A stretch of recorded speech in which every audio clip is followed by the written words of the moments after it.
하루 종일 햇빛, 미세먼지, 그리고 스마트폰 앞에서 보내는 시간들. 여러분, 요즘 피부가 예전 같지 않다고 느껴지시나요? 맑은 날이든 흐린 날이든 실내든 실외든 우리 피부는 늘 산화 스트레스라는 보이지 않는 공격에 시달리고 있습니다. 이게 바로 조기 노화의 핵심 원인이라는 사실 알고 계셨나요? 오늘 영상에서는 피부과 전문가들이 요즘 가장 주목하는 비타민C 루틴의 힘을 소개합니다. 특히 실제 임상 결과를 바탕으로 왜 지금부터라도 시작해야 하는지 납득하게 될 거예요. 피부는 자외선, 대기오염, 담배 연기, 심지어 스마트폰 화면에서 나오는 블루라이트까지 수많은 외부 자극에 그대로 노출되어 있어요.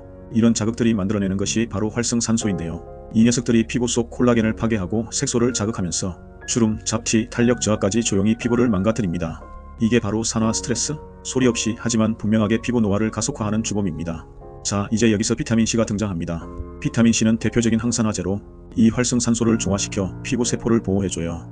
또한 콜라겐 생성을 촉진하고 색소 침착까지 억제하죠. 그 효과는 단순한 미백을 넘어 피부의 구조 자체를 지켜주는 전방위 수비수에 가깝습니다. 비타민C는 바르는 게 먹는 것보다 더 좋을까요? 비타민C를 먹으면 위에서 흡수되어 전신으로 퍼지죠. 하지만 피부까지 충분히 도달하기는 어렵습니다. 반면 피부에 직접 바르면 산화 스트레스가 발생하는 부위에 바로 대응할 수 있어요. 그래서 요즘 피부 전문가들은 말합니다. 비타민C는 먹는 것보다 바르는 게 우선이다. 그럼 효과를 극대화하는 비밀 조합은 무엇일까요? 비타민C는 단독으로도 강력하지만 비타민 E와 함께 쓰면 훨씬 효과가 커집니다. 수용성과 지용성 항산화제가 각각 피부의 수분층과 지질층을 보호하죠. 게다가 비타민C는 산화된 비타민 E를 다시 되살리는 역할도 해요. 또한 페룰산이라는 식물성 항산화제와 함께 쓰면 자외선 손상을 막는 효과가 무려 8배까지 증가할 수 있다는 연구 결과도 있어요. 진짜 효과 있을까요? 임상 데이터를 보면 답이 나옵니다. 비타민C를 하루 2번, 12주 동안 꾸준히 바르면 어떤 변화가 있을까요? 먼저 눈가 주름의 깊이가 평균 0.87mm에서 0.52mm로 확 줄었습니다. 말 그대로 눈에 보이게 펴진 거죠. 기미와 잡티, 즉 멜라닌, 색소 침착 면적도 절반 이상 감소했어요. 화면 속 보정이 아닌 실제 피부톤이 맑아졌다는 이야기입니다. 그리고 가장 놀라운 건 피부 탄력과 수분량의 변화예요. 피부 탄력 지수는 평균 32.4에서 38.9로 수분량은 21.3에서 26.7로 상승했습니다. 단순히 좋아진 느낌이 아니라 측정 가능한 수치로 입증된 변화였던 거죠. 그러면 비타민C는 내성 걱정 없이 매일 써도 괜찮을까요? 비타민C는 우리 몸에서 자체적으로 만들 수 없는 필수 영양소예요. 항산화제 특성상 내성이 생기지 않기 때문에 꾸준히 써도 효과가 지속됩니다.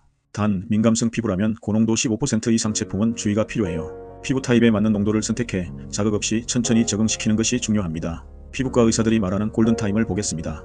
세안 직후 피부가 약간 젖은 상태에서 바르는 것이 좋습니다. 아침과 저녁 하루 2번 바른 것이 이상적입니다. 자외선 차단제는 반드시 같이 발라야 합니다. 특히 아침엔 자외선 차단과 외부 자극 방어용으로, 밤엔 피부 재생과 회복을 돕는 시간으로 각기 다른 목적으로 작용합니다. 한 가지 주의할 점은 갈색으로 변한 제품이나 이상한 냄새가 나는 제품은 이미 산화돼서 효과가 없을 수 있으니 과감히 버리는 게 좋습니다.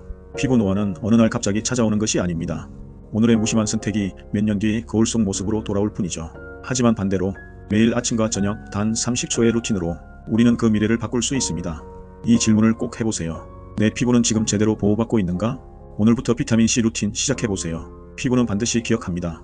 좋아요와 구독은 건강한 피부 루틴을 만드는 가장 쉬운 시작입니다. 감사합니다.